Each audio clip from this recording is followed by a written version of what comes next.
Well, thank you, and I appreciate all of you deciding to take time out of your busy schedules to join us for the day. As Dr. Bray said, I have spent my, well, let me do the agenda first. I want to talk about Health Canada Safety Code 6 guidelines. Those are the guidelines that really deal with radiofrequency radiation. Before I do that, I want to talk a little bit about the electromagnetic spectrum. Don't worry, I won't take you to a physics class, but I do think it is a good foundation that we should all have.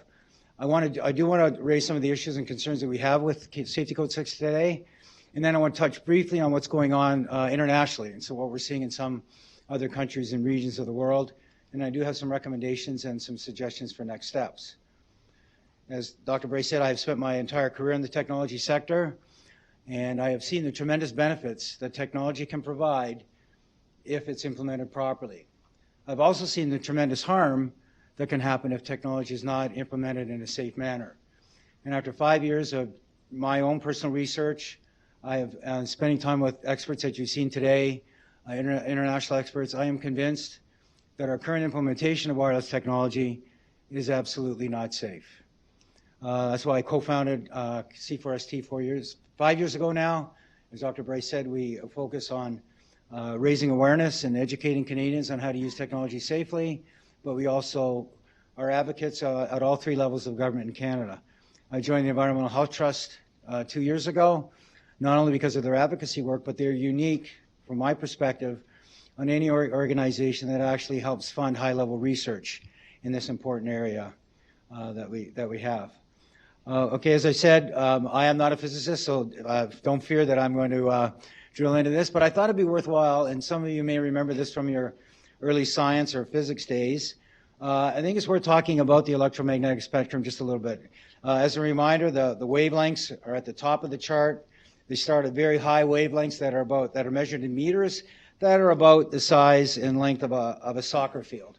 As you move towards the right, down to the X-rays and gamma rays that we know are very harmful, they're down around the size of water molecules or even smaller in size. Across the bottom of the chart is the frequency, so as the wavelengths get larger, the frequencies are lower, and as the wavelengths get shorter, the frequency is higher. And so we've learned back in the early days that when you have these long wavelengths from radio towers and TV antennas, they basically go through their body and there isn't very much harm that's done. As you move towards the far right of the spectrum, you get into the gamma rays and X-rays, very shorter frequency or very shorter wavelengths, and they tend to have a very harmful effect. What's up for debate is the area in the middle. And so we have the term non-ionizing radiation, and ionizing radiation simply means if it has enough energy to knock an electron out of the orbit, then it's called an ionizing radiation. We know ionizing radiation is harmful. The debate, and you're going to hear from a lot of experts today, is about the non-ionizing radiation.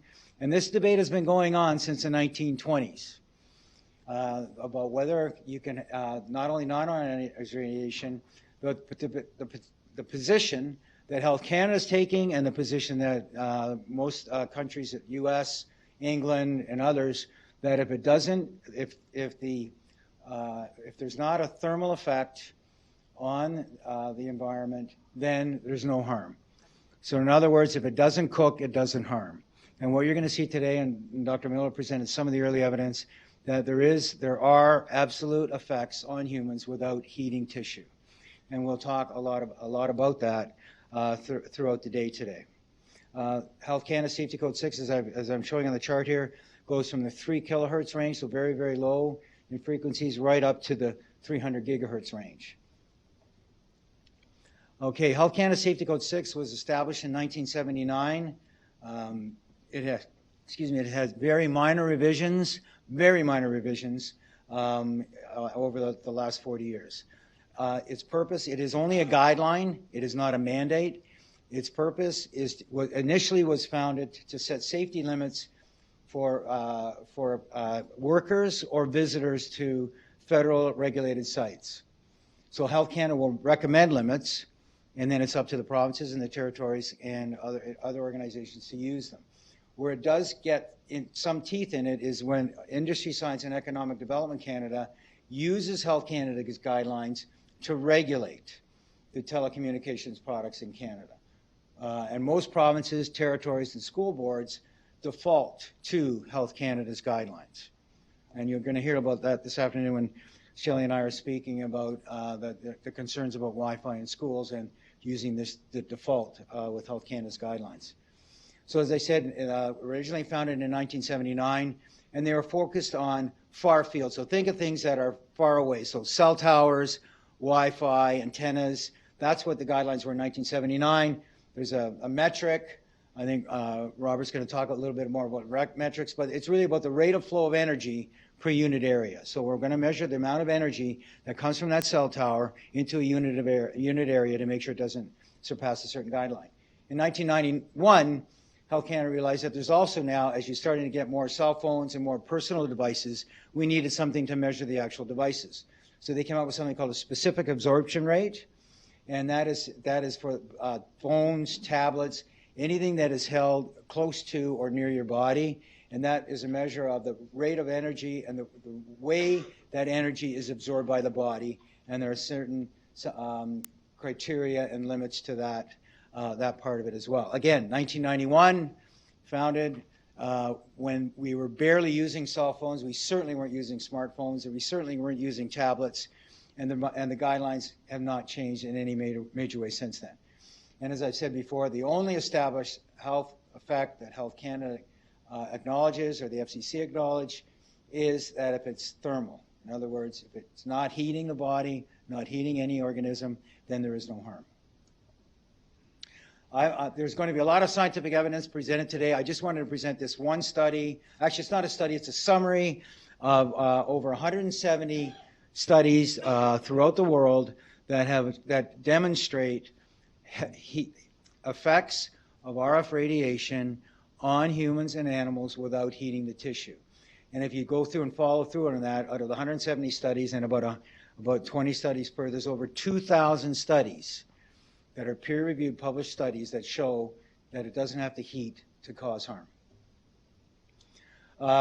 We could spend the day on this slide, the shortcomings of Safety Code 6. I do want to go back to the statement that Dr. Bray referenced at the beginning. I find it incredible that Health Canada relies on this weight of evidence. For the last 5 years, we have formally requested to Health Canada to publish their weight of evidence material.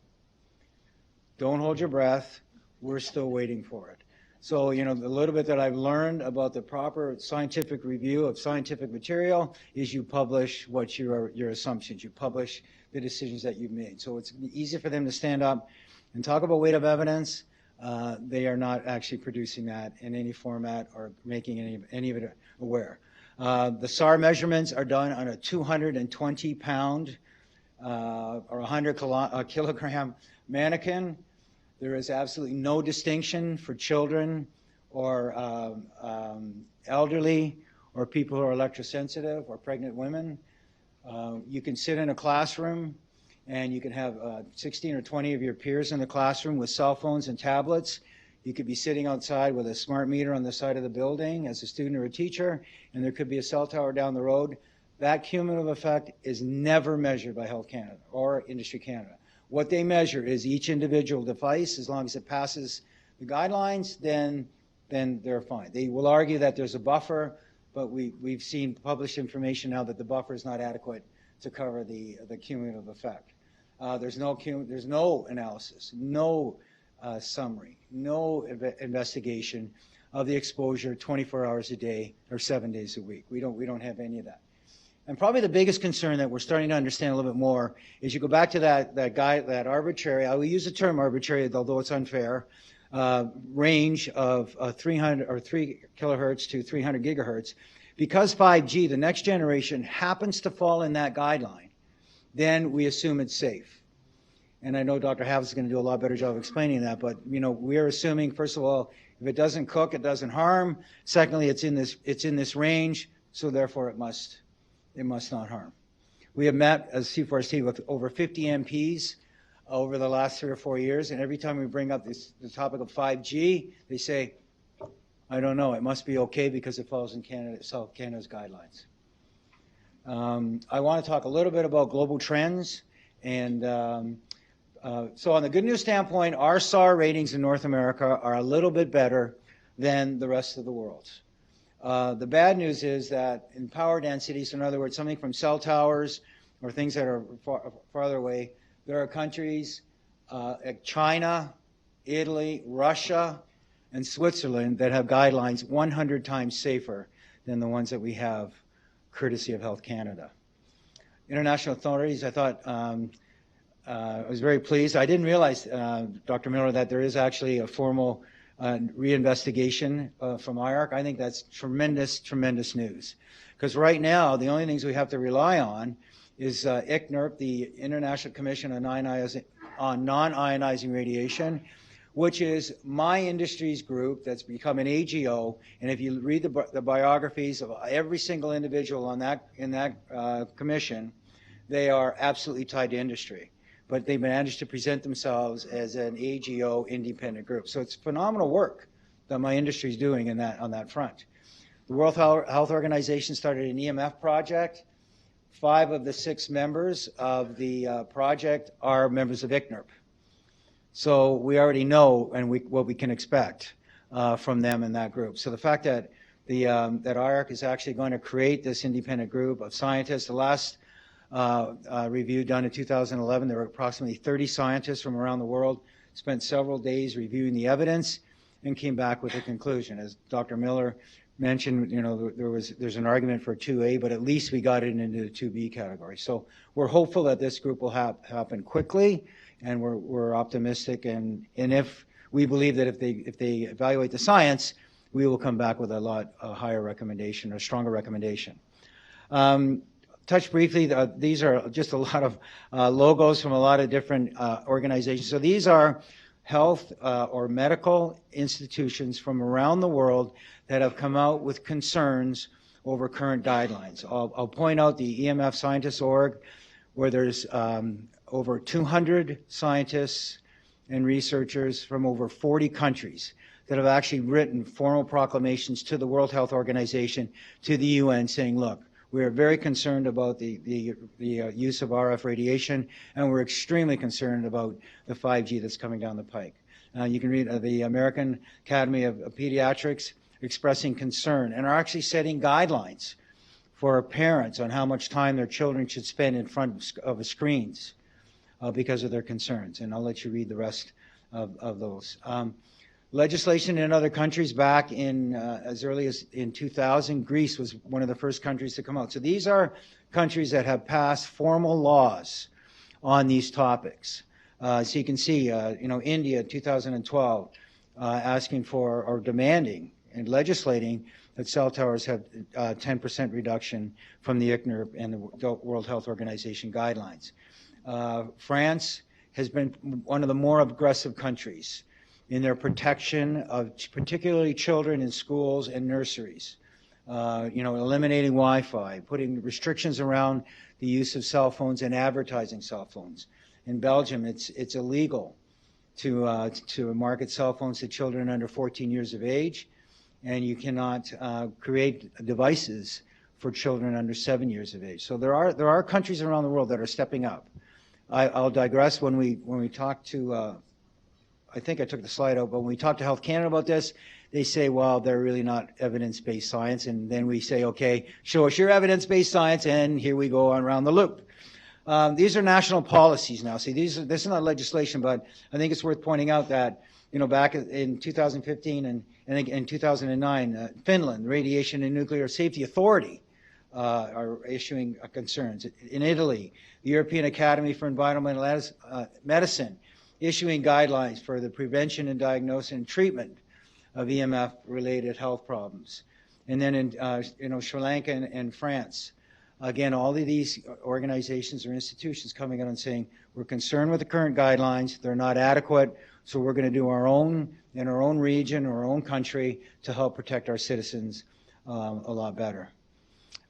Just to give you a couple of facts, so why are we, the more I learn about 5G, the more I read about it, the more experts I talk to, the more concerned I become. And hopefully this slide will give you an idea. Today there's about 9 billion mobile phones worldwide. on a population of about 7 billion to 7.5 billion people. So we are now have more cell phones per person in the world than toilets in the world. I don't know what kind of statement that is, but it's a fact. We have 23 billion, I probably shouldn't have said that, but anyways, it's out there. We have 23 billion internet-connected devices. So these are objects. So like think of it as an object that could be, measuring the heat coming from a machine or something like that. By 2020, Cisco, which has a vote on this, and we have a good idea in the prediction, are predicting 500 billion internet connections. That should say 2030, by the way. That's a typo. I apologize. That should say 2030. So not by next year, but about a decade from now. That equates to just under 60 devices for every individual on the planet. So we know in our developed countries like Canada and the U.S., that average will go up. So that says in your world, there will be at least 60 devices all talking to each other using RF radio frequency, whether it's Wi-Fi or some other frequency, to speak to each other. And you may not even know about it. You may not even be involved with it. That's, to me, what I am concerned about as we look.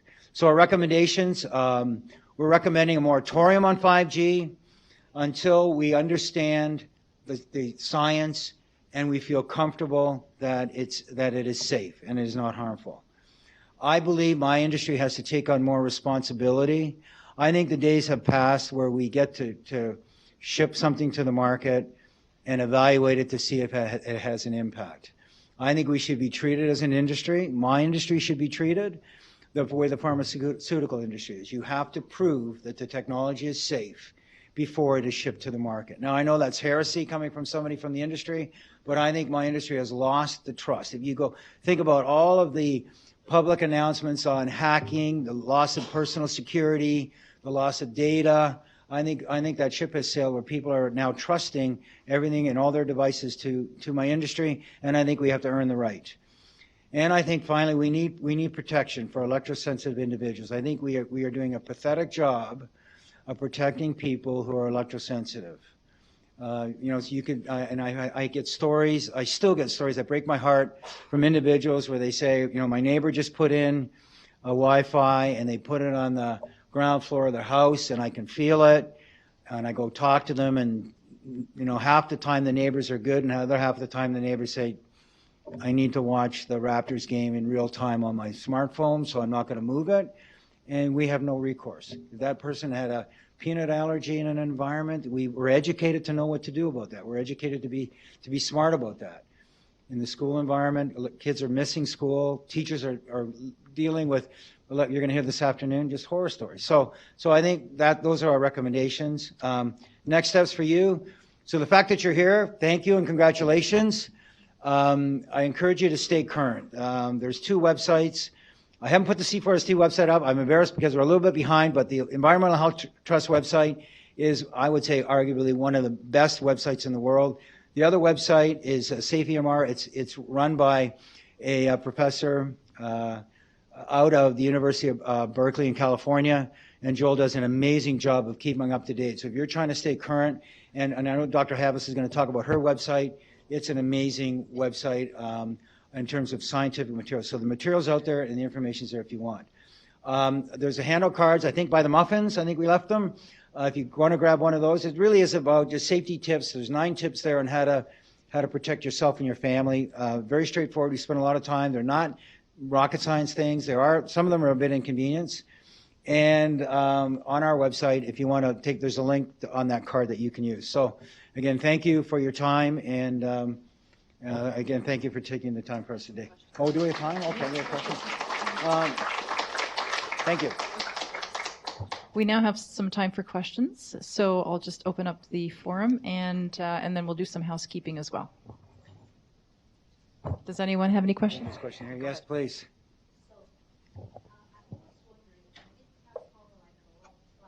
Yes.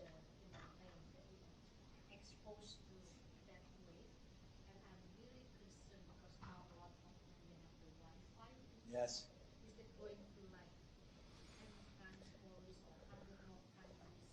Now the question is, we now have Wi-Fi on most planes, so if you're on a long flight, what's the amount of radiation that you get? I don't know the factors, but there is a factor. There is also And so my industry now will argue, well, when you're on that flight, you're getting bombarded by solar radiation, and that's a lot more harmful than the Wi-Fi in the plane. Well, the point is, I can't control the sun radar or radiation, but I can control it on the plane. So the best you can do if you have to take that flight is, and this is what our safety tips are about, there is Wi-Fi, you are bombarded in the world, and that's going to continue. Make sure that your home and where you sleep and where you spend most of your time is as protected as you can be. Make sure that router is on a timer, so when you go to bed at night, the Wi-Fi, you don't need Wi-Fi when you're sleeping, right? Make sure that there's all your mobile phones are out of the bedroom. Get the thing out of the bedroom. Buy an alarm clock, right? When you're these mobile, the portable phones, the deck phones, just throw those things out, right? You don't need that thing, right? Run to the kitchen and answer the phone. What else have we got on there? I'm trying to think. So anyway, so the point is, especially for children's bodies, and there are people here who are more expert than me, are little healing engines. So if you give them that time that they come home from school till or if they're not playing, when they get in the house, till they wake up in the morning, and they're Wi-Fi, RF radiation free, their bodies can recuperate. So can your body. So when you take that long flight, drink a lot of water, try to get in an area that's Wi-Fi free, and let your body cleanse itself of that. And I think, Noreen, is somebody going to be talking about some of the other things? Okay, I won't talk about it, but there's things you can help your body do to cleanse from the radiation. So accept that you're going to do it. If you have to take the flight, you have to take the flight, right? Especially if you're working, you got to get there, but then cleanse yourself. Sorry, there's another question. Yes, please. Thank you very much, and thank you, Dr. Bray, and Dr. Marshall, and all of you for organizing this conference. I teach about environmental and ecosystem health to graduate students at the University of Toronto, and have been for 20 years. And over the years, I've seen the increased use of all the technology. Dr. Bray comes and speaks to my class every year. Wow. He's a loyal speaker. And to my knowledge, it's the first implication of this kind of education in the health fields at the university that I know of. One of the questions that I had in particular about the use of them is, could you say something, or could somebody say something about the use of putting the computers on their laps? Yes. And it's going right into their gonads, and I remind them and I tell them, and I even see here some people have their computers on their laps, where we have these things in the university. Yes. Put them on it. So could you Talk say about something about laptops. Dr. Happs, are you going to talk about that as well? I'll just make a quick comment. The most important thing in any of these devices is to remember that distance is your friend. And the amount of radiation goes down with the square of the distance. So even an inch makes a difference. So do not put the laptop on your lap. We were talking to a bunch of students, and one of the students says, well, duh, it's called a laptop. Well, maybe we need to rename it. All right? So let's call it a desktop. Put that thing on the desk. Put it on a, so the laptop should not be, particularly when it's in a Wi-Fi mode, because you're not only getting the electromagnetic from the electronics in the laptop, you're also now getting bombarded by the RF radiation. And that antenna is positioned right underneath the laptop. So it is actually attracting the RF frequencies to your private areas of your body. Yes, sir. Do you have an opinion as to why there's no real action by government agencies in North America to protect us? Yes. The question is, do I have an opinion on why there's not a lot of activity from the regulators in North America? Yes. I think there's three issues. I really do. I think the first, and I don't know which of any of the three are the reasons. I think the first reason is this is a highly political environment. Of the 50 MPs that we've met with, we've had one-on-one meetings with 50 MPs across the country, of all parties, of all disciplines, and of all backgrounds. And they've been very open, saying, Frank, this is not, my constituents are not talking to me about this being an issue. And so politicians are worrying about being reelected, and in fairness, are doing what their constituents are telling them, and they're not hearing about it. Second, the spectrum auctions, the last one I think was $3 billion, in revenue to the federal government as they opened up the frequencies. David, is that the number? So that could be 3 billion reasons why they don't want to do it.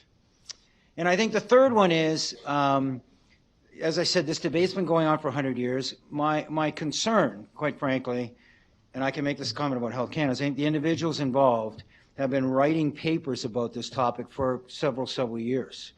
And I think they would have to reverse their position. And so I don't know whether egos are getting in the way or loyalties, but I do believe that it's, as a scientist, I think you have the opportunity to look at new information. You're going to see a day full of new information, and they're just not making that step to say, yeah, we have new data, new science, new evidence, and I'm going to change my position. And so I don't know what of those three, but I think all three play a role. I'll give you a fourth. A fourth, sure. It's the corporate nature of private to public contracts that go on in government without our knowledge all the time. Yeah, there is no doubt that there is an influence of private industry. But I will make the statement, though, in my career at Microsoft, we tried to influence on certain situations with the government and had zero success. So there probably is, and I'm not sure it's a direct, I think it's more subtle. I do worry, though, that a lot of the funding for Health Canada, and we see this in pesticides probably more than we do in this area, where the funding comes from industry to run some of the tests. And so, you know, there may be a reluctance to bite the hand that feeds you. So I think that's a factor as well. Actually, there are secrecy clauses with all of the contracts. Secrecy clauses? Well, that's very possible. I don't. Okay, we one more, and then we're gonna. Sorry, over here, please. Yes. So, two things. It strikes me the same thing applies. Every time I listen to the radio and they talk about sidewalk labs and the fabulous new smart community that we're going to have here Yes. on the waterfront, nobody ever talks about the health implications for all of these poor souls that they're going to end up living in. No. Nobody touches that, and I question whether or not that's because it's against media's interest.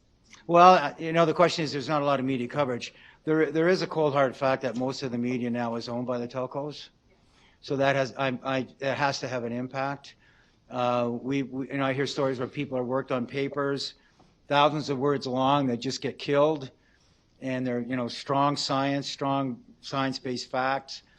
We've reached out. We sent a press release. We had a media event yesterday at Queen's Park, and we did have 2 media people show up, so that's fine. I've had 0 media people show up sometimes. So, you know, we're fighting for, you know, coverage. And this is not, you know, I've stood at rallies where people have rolled down their car windows and yelled at me, I need my cell phone, I'm dead without it. Well, we're trying to say you can use your cell phone, just use it in a smart way.